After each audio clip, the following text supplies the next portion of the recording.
Hello and welcome to Talking FCB, and welcome back here to the channel, guys, and welcome back to the La Liga podcast, where once again we're going to be discussing all the action from round 4.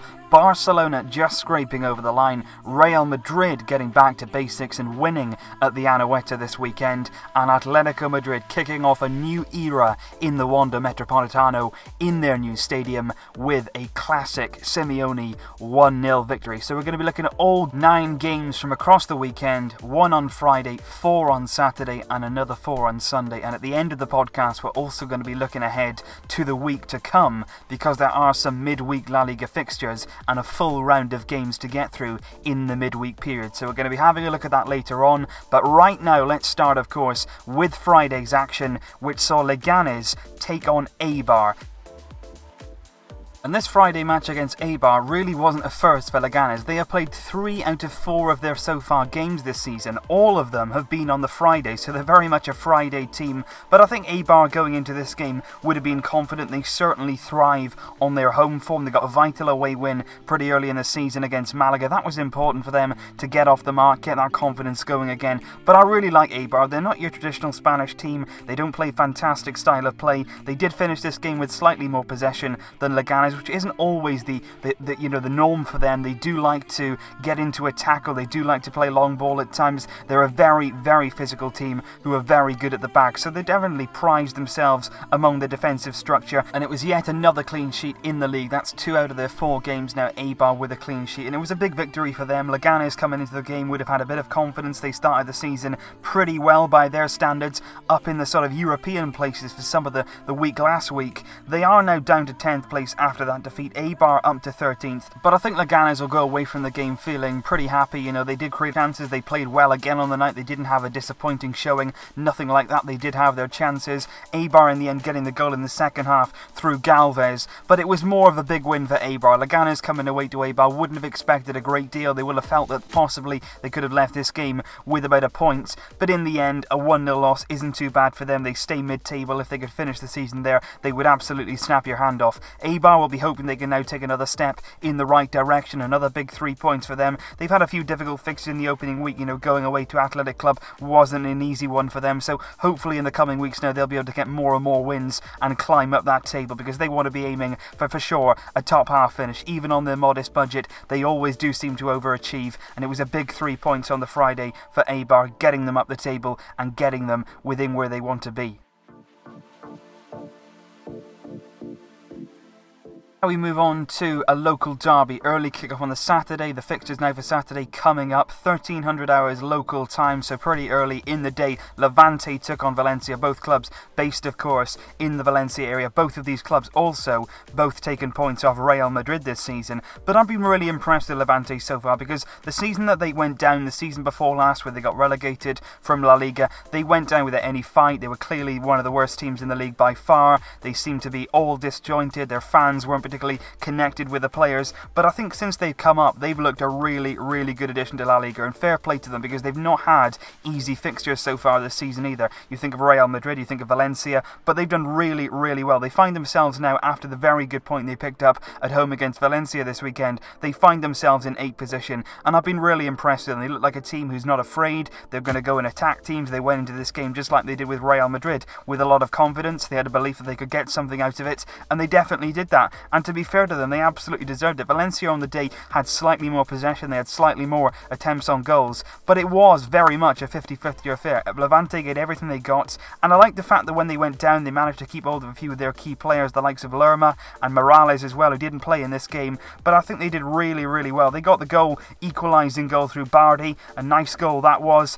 Rodrigo it was that put Valencia ahead, and Valencia won't be too disappointed with this either. I think going away at Levante, certainly the start that Levante have had, it wasn't too bad for Valencia, and it keeps up their unbeaten run. They're yet to taste a defeat in La Liga this season. The same goes for Levante. Both of them now on 6 points from 4 games. It's not too bad. Both of them find themselves in the top half of the league, and I think 1-1 on the day was very much a fair result. Both teams going into this game with a lot of confidence, and both teams coming out of it with that confidence still intact. They're still unbeaten. even. Both teams look organised, both teams look good defensively, and both teams created chances as well, because it's all good and well being solid at the back, being very well structured, but going forward as well, you've got to score goals. And on the day, it was a very exciting game. Both teams created chances, and in the end, a local derby, very hotly contested affair. 1-1 draw in this one was very much a deserved result and a pretty decent point for both teams. Then on to another pretty early kickoff on the Saturday, Getafe against Barcelona. And this game looked very, very interesting on pick, because we all expected Ernesto Valverde to make a number of rotations coming into this game, certainly to make a lot of changes from the team that beat Juventus and then Espanyol just a few days before that. The fixtures have been coming thick and fast for Barcelona, but he didn't do that. You know, he hardly made any changes. The likes of Iniesta, Busquets, Piqué all remained in the lineup. Ousmane Dembele started the game, a little bit surprising there. I expected Deulofeu to start this game after Dembele started against Juve. One change that was made though was Sergio Roberto came in at right back for Nelson Semedo, which is a bit of a surprise. Roberto, of course, not an out-and-out right back. Alex Vidal wasn't even included in the squad, so a bit of a surprise at that. And early on it certainly showed. You know, Barca didn't look very comfortable, they didn't look confident, which is very surprising given their start of the season. And it was a really, really good start for Getafe. They came at the blocks, they looked confident, the crowd was behind them. I must say, on the day, the pitch wasn't great. It was a very difficult stadium to go to for Barca. Very, very difficult conditions. The pitch was very, very bobbly, which certainly didn't suit the way we play. But I think Getafe on the day certainly came out. They certainly gave everything they got. And when they got their goal, which was an absolutely stunning goal, what a brilliant goal from the Japanese player. He hits it on the volley across the goalkeeper. Ter Stegen, absolutely no chance. A flying volley, and it was well deserved, because Getafe in that first half made a really, really good start to the game. They built on that. They put pressure on us. They looked really dangerous on the counter, and to be fair to them, they deserved their lead at half-time. It could have been different though. Guaita making a stunning save just before half-time from a Lionel Messi free kick, which he struck absolutely beautifully. But 1-0 at half-time was certainly deserved for Getafe, and it took a little bit of magic coming off the bench to really change this game around. And in the sense that Semedo was dropped or rested, you know, from Valverde's point of view, that was a mistake. But to be fair to him, he definitely rectified his mistakes in the second half. He took off Iniesta at half-time. He was possibly feeling a little bit tired. He brought on Denis Suarez, who instantly made an impact. You know, he's very, very good, not just his goal, but his general play. He made things happen. He was confident, he looked to create,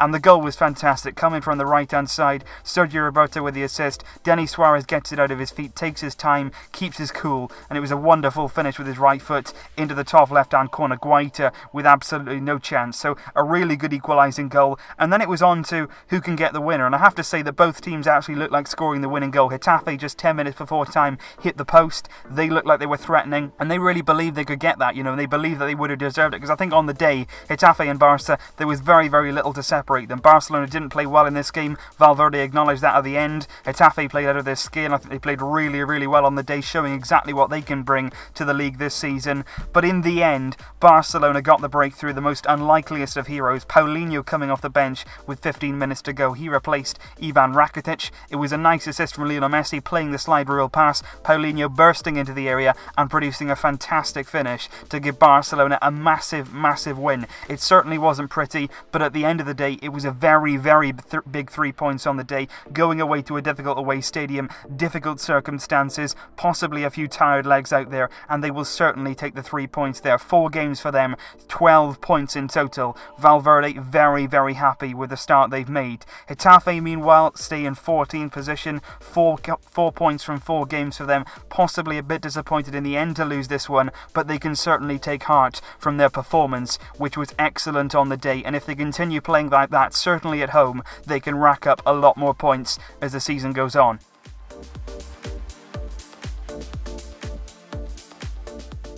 Up next on the Saturday was Real Betis against Deportivo La Coruña, and I must say, like I said in my preview to La Liga at the very start of the season, I am excited about what Betis are doing, because on Saturday at the Benito Villamarín, they made it an absolute fortress, their fans, and they can definitely do that because Betis and Sevilla have got a stunning, really stunning fan base. They made it a fortress, it was a great atmosphere, the sun was beating down, and it was a really good game, and there were some very, very good goals here. Joaquin rolling back the years. I read a stat, it was his first brace, his first 2 goals since 2005 against Barcelona. So 2 goals for him on the day, both of them clinical finishes. The first one, it was a ball into the box, header saved by the goalkeeper. Joaquin following in, managed to get there and get the opening goal. And then the winning goal was a brilliantly taken goal, assisted by Guardado, who's had a really good start to his Real Betis career, and it was a really clinical finish on the right-hand side again from Joaquin. But I just want to talk about Deportivo's goal, which at the time was an equaliser. It made it 1-1, Fede Cartabia. Now, you want to go and have a look at this goal if you hadn't seen it. Fede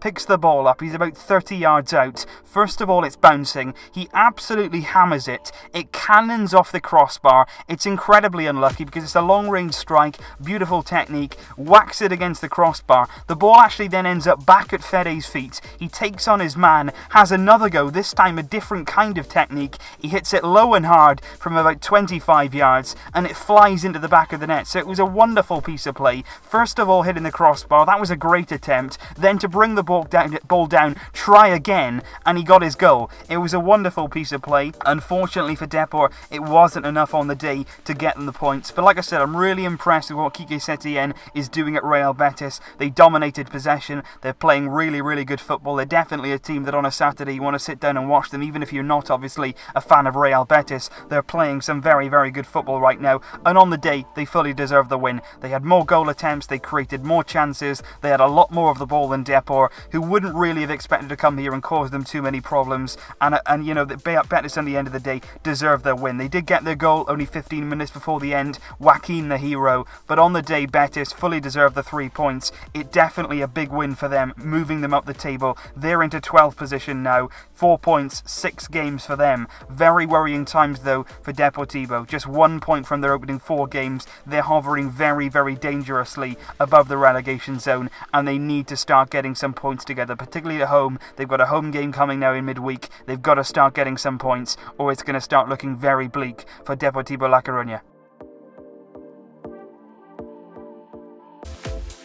And now on to the final game from Saturday, and like I said at the start of the podcast, it was a new era for them as their first ever game in their new stadium, the Wanda Metropolitano, and it was a wonderful event. All day long they had things going on. They had children's events in the start of the day, they had a music festival coming after, there was fireworks afterwards, everything like that was going on at their new stadium, and thankfully after all that they started it with a win, and it was a typical Simeone win, a 1-0 victory, keeping a clean sheet, very solid at the back. They dominated the ball, they dominated the chances. In the end though, a single goal from Antoine Griezmann was enough, but it was a really wonderful goal which broke the deadlock in the second half. It was Angel Correa who was on the right hand side, and it was quite interesting actually because Simeone at that moment was getting ready to take him off for Fernando Torres was going to come on, and then after that goal went in, Fernando Torres sat down for a few more minutes before in the end Simeone did bring him on, but he was going to take Correa off, but just before he did, he made a really big impact down the right hand side. Good play, got his head down and drilled the ball across the box.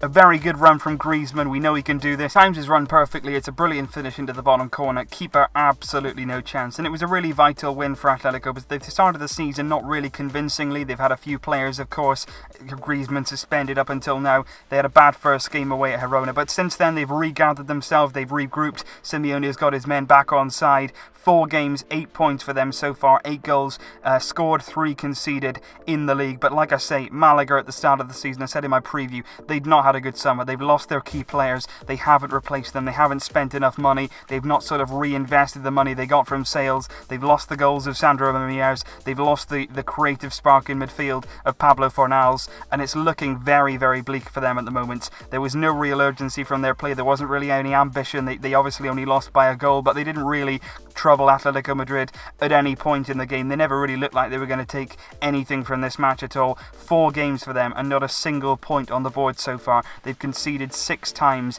in 4 games, and in that time they've only scored a single goal. They look poor at the one end and they look poor defensively as well. There's no real structure about their team at the moment, and I would be very, very surprised if their manager Michel lasts too much longer. Their owner isn't a great guy. You know, we've seen him on Twitter in the past making a few Twitter rants against managers, against opposition teams. I wouldn't be surprised if he pulls the trigger on the manager, but to be fair to him, I don't think it's the coach's fault. Like I say, I think it's been a lack of investment for them.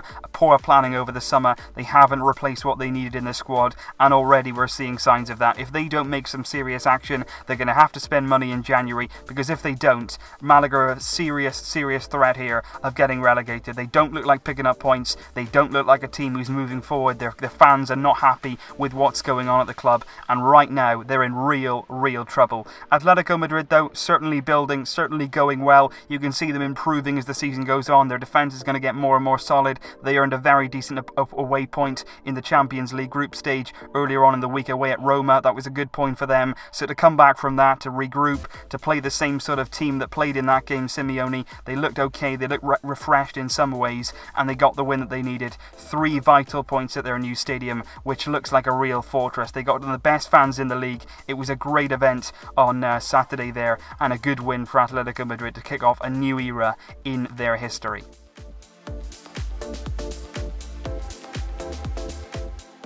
Now we move on to Sunday's fixtures. There were some really good games on Sunday with the likes of Villarreal, Sevilla, Las Palmas, Athletic, Real Madrid, Sociedad. They were all in action on Sunday, and it was a really good day of football right across the board with quite a few goals going in these games as well. It kicked off with Alaves against Villarreal. That was the really early kick-off on the Sunday, 12 o'clock local time, and this was a really stunning win. And like I said again in my preview, there was 2 teams that I outlined that did very good business in the summer, Real Betis and Villarreal, and I think we're really seeing the fruits of that now from Villarreal. They're starting to play really well. They're starting to settle in. The likes of Carlos Bacca and Bakambu are really starting to combine well and form a really lethal partnership at the head of their attack. It was Bakambu that got the first goal, followed up by Bacca and then Bakambu. And I want to highlight Samu Castillejo as well. He scored last week an absolutely stunning goal, and I think he's going to play a really big part with Villarreal this season. He was signed last season, of course. He didn't play fantastically well last season, but this season he's really started well.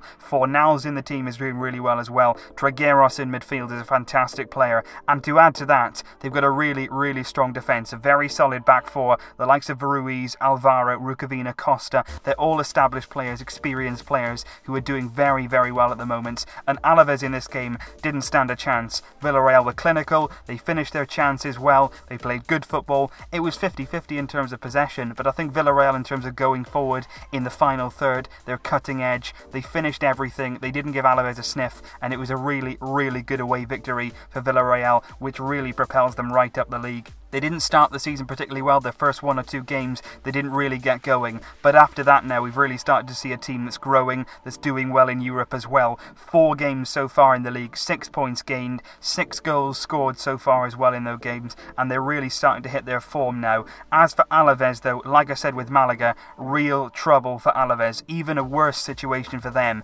They're bottom, 4 games, 0 points, 7 goals conceded, and in the 4 games so far this season, they are yet to register their first goal. So real problems. Of course, they've got a new manager after their coach, of course, went to Southampton over the summer. They got to the Copa del Rey final last season, but I think they're really missing those players last season that they had on loan. The likes of Llorente, Teo Hernandez, they're really missing those kind of players, and right now they don't look like a team that's confident. They don't look like a team that at home is going to gather many points, and that was a problem last season as well. At home, they didn't get as many points as they should have. They didn't really build a fortress at home, and they're going to need that this season, because away from home I don't really see them competing too much either. So they need to get their act together. They need to start scoring some goals. That's the biggest concern. Of course, if you're leaking goals, it's a problem, but you want to be able to go up the other end and nick a few goals on the break or get a few goals away from home. They're not doing that at the moment. They're not even scoring, so they need to start scoring goals.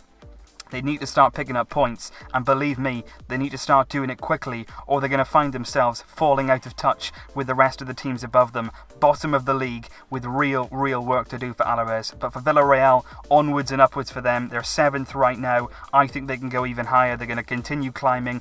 Those 2 up front, Bakambu and Bacca, they look like a lethal combination. And then you look at their bench, they've got real strength in depth. You know, you look at the players who didn't play yesterday, the players that started from the bench, the likes of Mario Gaspar, Cherichev, Sansone, Semedo, Soriano, Unal, all started on the bench for Villarreal. They had a game in midweek. They beat Astana 3-1 at home in the Europa League, and they look like right now they've got a lot of options. The coach is doing really well with the players that he has at their disposal. I think they had a really good summer in terms of the players they brought in, and they can certainly, I feel, this season challenge for that top 4. It's a bit uncertain who's going to be taking up those spots. Sevilla look good as well. Sociedad, of course. Athletic Club going strong again this season, but I think Villarreal, the squad they have, the depth that they can can really challenge this season, definitely in those European spots. And now we move on to the second game on Saturday, Girona against Sevilla. Girona, of course, starting the season very, very well indeed, and Sevilla, one of those teams like Villarreal that's really come on as the season has continued. They look to start to build some form. They had a really good result in Europe as well in midweek in the Champions League. They went to Anfield,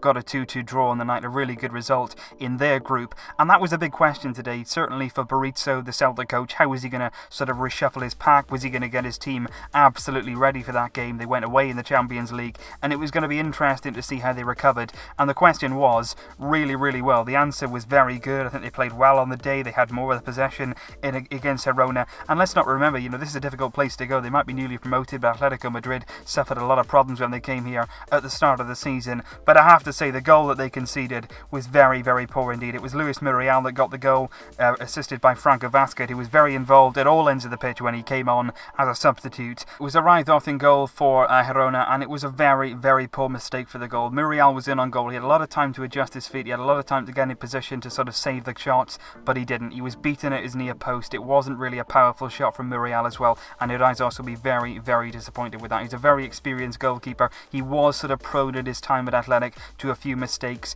and it was definitely one of those for the goal. And Girona would be very, very disappointed because they stood firm. They were solid defensively, like they have been for the majority of the season so far. They managed to keep Sevilla at bay, but it was their substitutes on the day, brought on by Berizzo, that really changed the game. They had strength in depth. They showed that on the night, and it was a really, really good result for Sevilla. But the problem was, in the final minute, one of the last kicks of the game, Girona could have levelled it. They could have got level. They had a penalty kick. I think it was really harsh. I think Vázquez, who came on, like I said, he was involved at all ends. He assisted the goal for Muriel, but then he gave away the penalty at the other end. It was a really harsh one because he was judged to have had his foot too high, but it was a simple clearance. He didn't make any attempt at all with the on-rushing Girona player. He went down clutching his face. The referee bought it, gave the penalty, and it was really, really harsh. But it did sort of come back to haunt them because Granell took it, hammered it against the crossbar. It bounced out, and a real opportunity gone for Girona. Once again this season, following that win, Sevilla looking very, very strong in La Liga indeed. 4 games played, 10 points for them. They find themselves second place in La Liga, only second to the perfect Barcelona. 6 goals scored for them and just the 1 goal conceded so far. Berizzo has made a really good start to life in Seville. Good in Europe as well. Good result against Liverpool and looking really, really strong in the league. They look dangerous going forward and they look a lot more defensively solid than they did at the end under Sampaoli. So a good start for Berizzo. Sevilla going very, very strongly indeed. Girona, though, down to 15th position. They find themselves with 4 points from 4 games. That very fast start from them starting to evaporate a bit now. They need to start getting some points together. They've had some difficult games at the start of the season, so they will have some easier opportunities in this to gather points, but they will want to get themselves back on the points trail very, very soon following those back-to-back wins against Sevilla and Athletic Club. But like I say, they've had, the likes of Sevilla, Athletic, they've had, of course, Malaga in that time, Atletico Madrid. They've had some difficult games. Now they're going to have some possibly easier ones where they need to make sure they're picking up those points and getting themselves up the table and away from danger.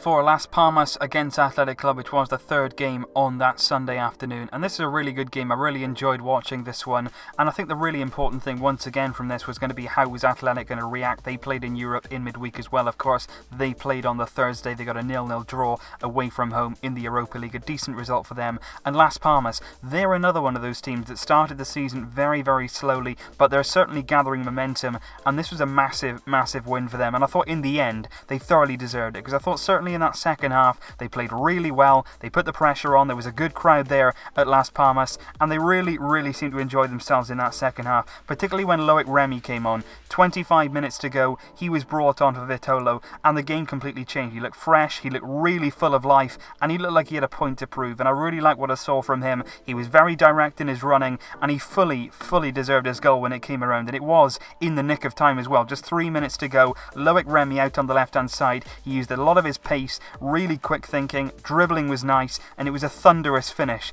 into the bottom right-hand corner. It was a very big celebration from him as well. It looks like he's enjoying his football, and he really wants to be starting games. It looks like he's trying to gather a bit of match fitness. It's certainly getting there, and when he does get there, he could be a very, very big player for Las Palmas, because he completely changed the game when he came on against Athletic, who didn't particularly play bad in this game. Like I said, they did go away in Europe, though, of course. That would have halted their sort of progress against Hertha Berlin. They earned a very credible 0-0 draw. They had to work very, very hard for that though, so they possibly were suffering with a bit of fatigue in this game. They did lose it. They didn't play bad on the day. It's just Las Palmas in the end had that bit of an edge. They had a bit more spring in their step towards the end of the game, which got them over the line in the end. Athletic though stay in 6th position, 4 games, 7 points for them. Just 3 goals scored though so far in the league for them from 4 games. They need to start scoring some more goals, and I think the main thing for them is they need to stop relying solely on Adariz to provide those goals. You've got to see the likes of Raul Garcia, Munyain. They've got to start chipping in with some goals as well. Iñaki Williams for sure. And I think as well though, defensively they're very, very good. I think they haven't conceded many goals this season, just 1 so far in their opening 4 games. Remy's goal was the first goal they conceded in the league this season, so they're pretty strong at the back. What they need to do though is make sure they're sharing those goals around and contributing more in the final third. A number of different players need to help out Aritz Adariz this season because he can't do it all on his own. You know, he's getting on now. He can't play every single minute. He needs some help. Las Palmas though continue their rise. The slow start of the season, like I said earlier, they're up to 11th place now. 4 games played for them, 6 points in total. They've conceded more goals than they've scored, but they certainly look this season like they're going to be an exciting team to watch, particularly at home. They played good football. They had a little bit more of the ball than Athletic. They created a lot of chances, and certainly Loic Remy could be a really, really good signing and a smart signing from Las Palmas this season. He changed the game and in the end won the game for them.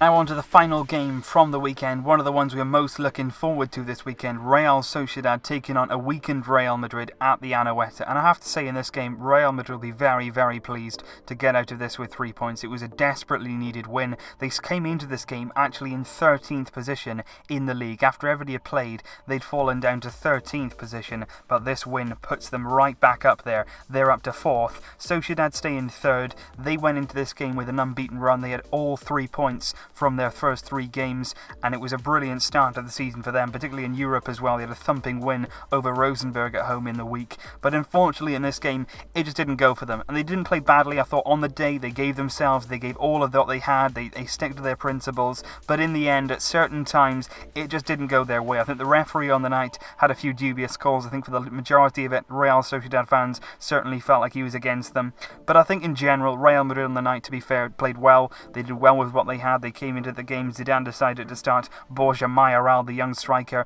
No Benzema, no Kroos as well in this game. No Marcelo, he was suspended. Theo Hernandez coming in at left back. Gareth Bale scored a brilliant goal in this game. Started through Borja Mayoral, and it was Sergio Ramos in the box. The ball comes in and he causes absolute mayhem, doesn't he? He's in the box, he's trying to get on the end of it. Defenders are very much preoccupied by Ramos even being there. Borja was allowed to run free. A good finish. Real Madrid lead inside the first 20 minutes, and I actually felt like Real Sociedad played better after they conceded. As is often the case, the shackles come off, you feel a bit more free, there's a bit more freedom in the way that they played, and I thought Sociedad played a lot more like they have done this season after they conceded. They came out, they had a lot of the ball, they were playing good passing, they play a really, really nice style of play. Eusebio and playing really, really well so far this season, and it didn't take them too long to get back on level terms. Just under 10 minutes later, Kevin Rodriguez, the left back, getting forward from left back. It was the ball on the right from Odriozola, the youngster. He plays it over the box, and it was coming in. Rodriguez, a wonderful strike, hits it on the volley, first time.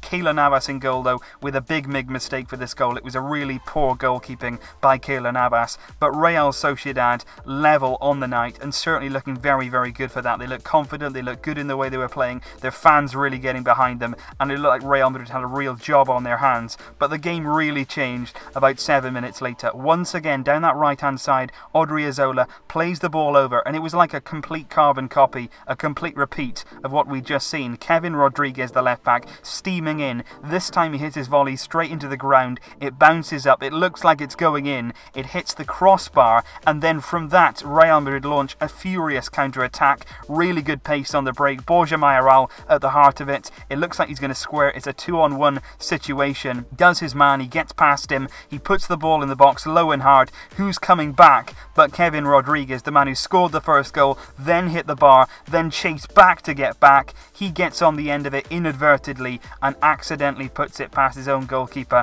Geronimo Rulli. And it was a really, really unfortunate moment for Real Sociedad. First of all, not taking the lead, they hit the bar, so unlucky. And then just seconds later, the man who actually converted the first goal hit the bar, chases back, fights back to get back for his team, and then accidentally scores an own goal. And it was a really, really unlucky moment, and that changed the game. Real Madrid from that moment on were on top. Sociedad couldn't quite get back into it. To be fair to Eusebio, he tried everything he could. He brought on Valery, brought on Wanmi, who I thought possibly should have started the game. He's been in really, really good form of late. They brought on Agareche as well. They were trying everything to get that equalising goal, but Gareth Bale on the hour mark probably killed the game off. Isco played him in. Again, it was the left back, Kevin Rodriguez, who had a really up and down game. It was him against Bale, and Bale made him look very, very slow, and he's not a slow player, but Gareth Bale's pace on the break, in behind, when it was just him against Rodriguez, there was only one winner. Gareth Bale gets to the ball first, and it's a wonderful finish, to be honest, to slow yourself down, to be able to perfect that over Geronimo Rulli, who came out. He just dinks it over him. It's a great finish, and on the day, Real Madrid 3, Real Sociedad 1. Real Madrid with a very, very big victory here. They needed that to get back on track. Sociedad, though, can take heart in their performance. They played well in periods of the game. If that moment where they hit the bar and then they got hit on the counter, if that had gone differently, it could have been a completely different game on the night, but unfortunately for them, it just didn't go their way. They end up losing, but they can certainly take heart from that and move on this season. They're still third. They've got 9 points from 4 games. Real Madrid are placed below them. They've got 8 points from 4. Both of those teams now obviously behind Barcelona. Sociedad 3 off the top. Real Madrid 4 points behind the league leaders. And perfect start, Barcelona.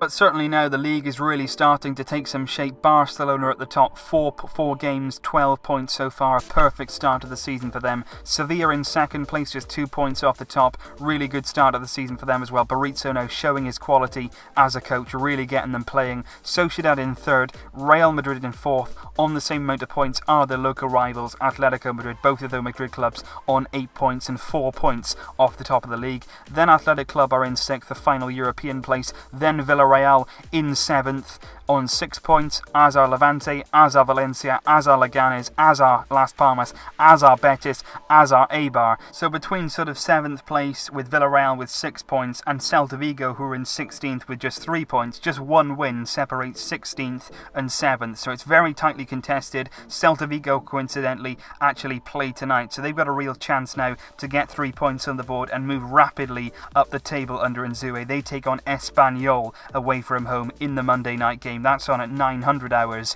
local time, and it's going to be really, really interesting to see what happens in the midweek fixtures. I did say that we would take a look over the fixtures to come in the midweek. Please do let me know, guys, whether you want me to do a podcast from the midweek fixtures. When they're over, do you want me to do another podcast that covers the midweek fixtures, or would you rather me leave it until the usual next Monday podcast? So let me know your thoughts on that down below. But on Tuesday, Malaga take on Valencia. Mestalla, that one kicks off at 8 o'clock in the night local time. Then that's followed by Barcelona against Eibar. That's at the Camp Nou from 10 o'clock on the Tuesday. Then we go on to Wednesday, where there is 5 more fixtures, some of them being played at the same time. At 8 o'clock in the evening, Athletic Club take on Atletico Madrid. That's going to be a really, really good game on Wednesday. At the same time, Leganes take on Girona. Then Deportivo against Alaves from 9. Real Madrid host Real Betis at the Bernabeu. That won't be an easy game for Real Madrid either. And at the same time as that, Sevilla take on Las Palmas at the Ramon Sanchez Pizjuan. Then on Thursday,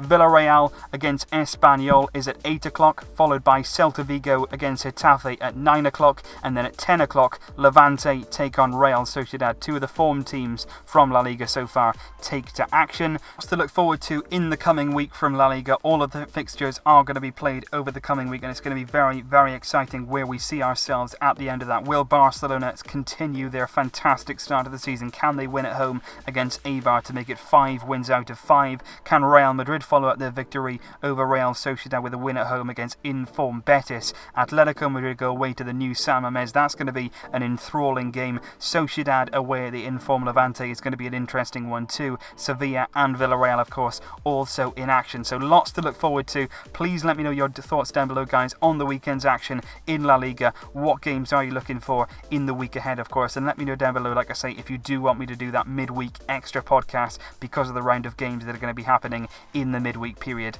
I will see you very, very soon indeed with more videos. I hope you did enjoy this podcast. As always, guys, thank you very much for joining me. I'll see you soon. But until then, as always, Visca el Barça!